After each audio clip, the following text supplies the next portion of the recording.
অনেকদিন পর নারিকেল দিয়ে মুড়ি মাখা খাবো, তাও আবার বরের হাতে। আসসালামু আলাইকুম, বাঙালি খানাপিনার নতুন একটি ভিডিওতে আপনাকে স্বাগতম। এই প্রচন্ড গরমে কার কি অবস্থা? নিশ্চয়ই সবাই অনেক কষ্টে আছেন, তবুও আলহামদুলিল্লাহ আল্লাহ তাআলা আমাদের সুস্থ রেখেছে। আজকে আমার নারিকেল দিয়ে মুড়ি মাখা খেতে ইচ্ছে করছিল, যদিও আমার এসব খেতে ইচ্ছে করে না খুব একটা।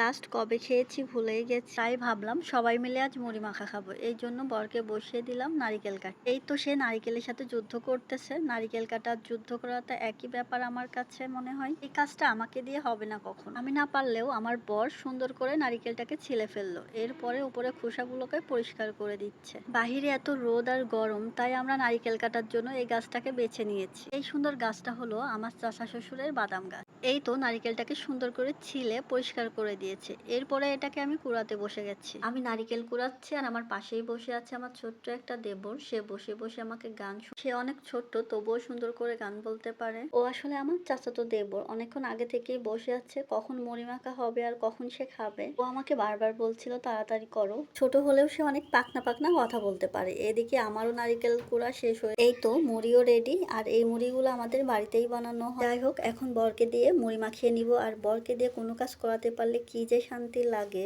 প্রথমেই একটা গামলা নিয়ে নিয়েছে, এরপর মুড়িগুলোকে ঢেলে দিচ্ছে। আমরা যতটুকু খাবো সেই পরিমাণেই ঢেলে নিলাম আর কি। এরপর সে নারিকেল দিয়ে দিচ্ছে। নারিকেল গুলা সে একবারে দিলে পারতো, কিন্তু না, সে তো বেটা মানুষ। এদের দিয়ে কাজ করানো এত সহজ না। দেখি কতক্ষণে নারিকেল দেয়া শেষ হয়। অবশেষে সে নারিকেল দেয়া শেষ করে এখন চিনি দিয়ে দিচ্ছে। এভাবে নারিকেল দিয়ে মুড়ি মাখা খেতে কার কার ভালো লাগে? মুড়ি মাখা একা একা খেতে একদমই ভালো লাগে না। যখন বাড়িতে অনেক লোকজন থাকে তখনই ভালো লাগে। যদিও আজকে আমরা 4 জন খাবো, আমার শাশুড়ি, আমি, আমার বর আর আমার সেই দেবরটা। এদিকে আমার বর কত স্পিডে মুড়ি মাখাচ্ছে। মুড়ি মাখাটা মজাই হবে মনে হচ্ছে।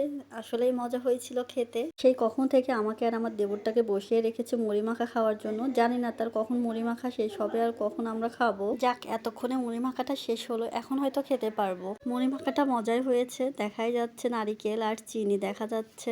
এই তো সে তার মায়ের জন্য প্লেটে উঠাচ্ছে। তার ভাগাভাগি করা শেষ। এটা আমার শাশুড়ি, এটা আমাদের দুজনার। আর এই তো আমার দেবর, সে এখন খাচ্ছে। অনেক অপেক্ষার পর এখন আমরা খাবো। আপনারা সবাই ভালো থাকবেন। আল্লাহ হাফেজ।